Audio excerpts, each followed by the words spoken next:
like to call up Joseph Cirincione.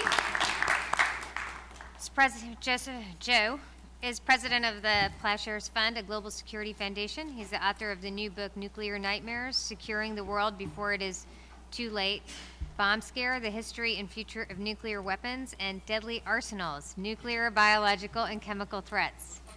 I see a theme there. Also some concerns. Mr. Cirincione is a member of Secretary of State John Kerry's International Security Advisory Board and the Council on Foreign Relations. Thank you very much, Neera. Thank you for having me here. It's an honor to be here.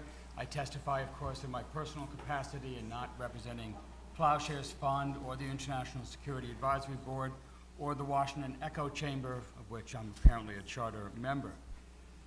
In my written testimony, which I hope you will get eventually, I've tried to send it to you, I outlined the...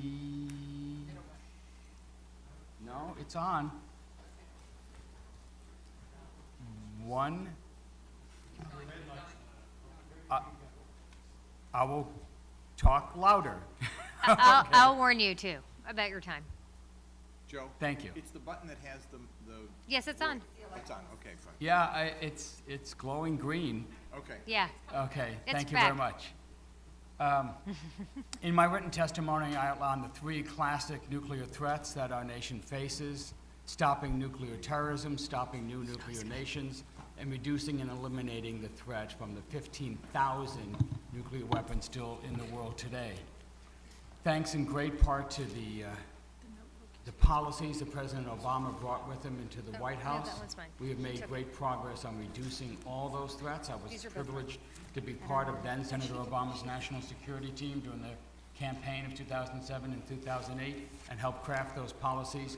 But as even he would admit, we have a long way to go. We fell far short of what the president hoped to achieve.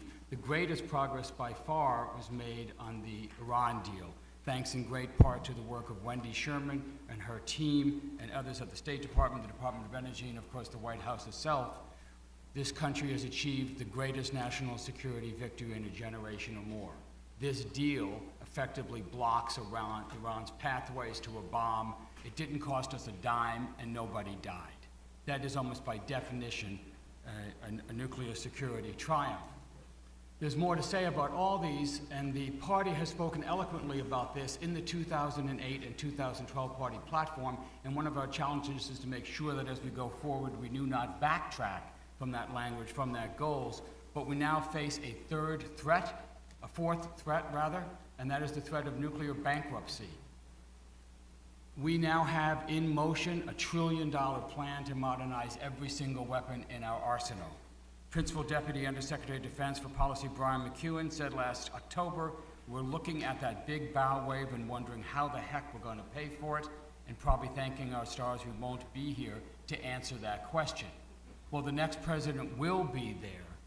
She will have the responsibility of answering that question, of coming up with the solutions. I had the privilege this Monday night of being in San Francisco at an event that Ploughshares had sponsored. Governor Jerry Brown came and spoke with passion and eloquence about the immorality of nuclear weapons, which I agree with, about the insanity of our nuclear posture, which I agree with. But it was Michelle Flournoy who put her finger on the budget button. There is no way, she said, that we're going to be able to pay for the weapons that we now have under order. The next nuclear posture review is going to be, by definition, a very consequential one. We have to go back to first principles, she said. Do we still need the triad? Do we still have to have parity? Just because Russia has 5,000 weapons, do we have to have 5,000 weapons? China seems to get along perfectly fine with only 200 weapons to deter us. Do we still need an ICBM force? Should we cancel the new nuclear cruise missile, a first-use weapon now in the pipeline? These are the kinds of questions the next administration is going to have to answer. I don't expect the platform to take positions on all these, but it would be incumbent upon us to open the door to these kinds of questions, to raise these kinds of questions. And when we're doing so, we can look to our congressional leaders who have passed legislation, who have spoken eloquently about this. Most specifically, an act called the Smarter Approach to Nuclear Expenditures, or the SANE Act, introduced by Senators Jeffrey Merkel, Bernie Sanders, and Al Franken, outlining a sensible plan for how we can trim the nuclear force, not unilaterally disarm, but trim the nuclear force, and in so doing, save $100 billion over at least the 10 years.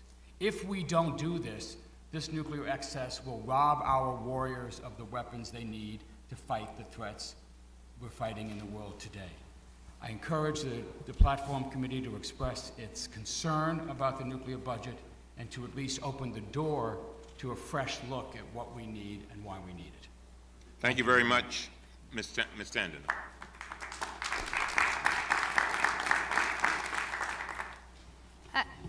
I appreciate at the beginning of your remarks you talked about the Iran nuclear deal. I just wanted to recognize that that is an issue that is still litigated in the national debate, and that we have a nominee of the Republican Party who continues to say it's a bad deal, it's a terrible deal for American sovereignty. So I'd love to just get your specific thoughts on how the Iran nuclear deal has continued to be helpful, and why it's so important and is an important issue in this general election as well. The Iran nuclear agreement addressed all the concerns we and our allies had about the program. The best solution was to eliminate every ounce of uranium in that country, every brick of the nuclear complex. We could not get that deal. So we had to restrict the program down to the lowest possible level, and in so doing, we effectively blocked the uranium pathway.